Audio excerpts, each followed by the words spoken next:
یاره دا درېشتم تاریخ راته ښکاري که نه چې لوی افغانستان به د خیره جوړېږي. امو تر عباسي نه به دا یوه خاوره کېږي. په 2015 کې چې هره میاشت درېشتم تاریخ راغی دغه اشغال شوې خاوره د امو تر عباسي نه دا به یو کېږي او د افغانستان بیرغ به انشاءالله دا ټپ په پول باندې لګو د فتح بیرغ. دغه که تاسې وګورئ افغانان ورونو و 2023 کې چې اکتوبر میاشت 23 تاریخ په انډیا کې په نړیوال جام په 500 ورځونو کې پاکستان ته شکست ورکړو. بیا سي مهربانه اوس په 2023 کې تاسې وګورئ چې په 23 د جون یعنې شپږمه میاشت کې سي مهربانه استرالیا ته هم په کرکټ کې شکست ورکړو. نو داسې راته ښکاري چې لوی افغانستان به جوړېږي د خیره. او یعنې وګوره هغه کپونه راته ښکاري شاته یو هم د پاکستان نه ګټلی یو هم د استرالیا نه وګټلو. نو موږ خو نړیوال جام ګټلی دی خو اوس موږ دغه ښکته پښتنو دغه بادي ګلخانانو ته حیران یو چې تاسې کوم ټیم سپورټ کوئ یا کوم ټیم پسې راخلئ هغه ټیم ته موږ شکست ورکوو.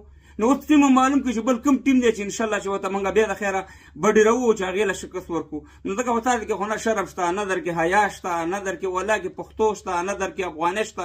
انشاءالله په 2025 کې به 23 تاریخ چې هر یو شوه انشاءالله تاسې نه به موږ افغانان هم جوړو تاسې نه موږ پښتانه جوړو او انشاءالله مو تر عباسي نه به دا خاوره یوه کېږي.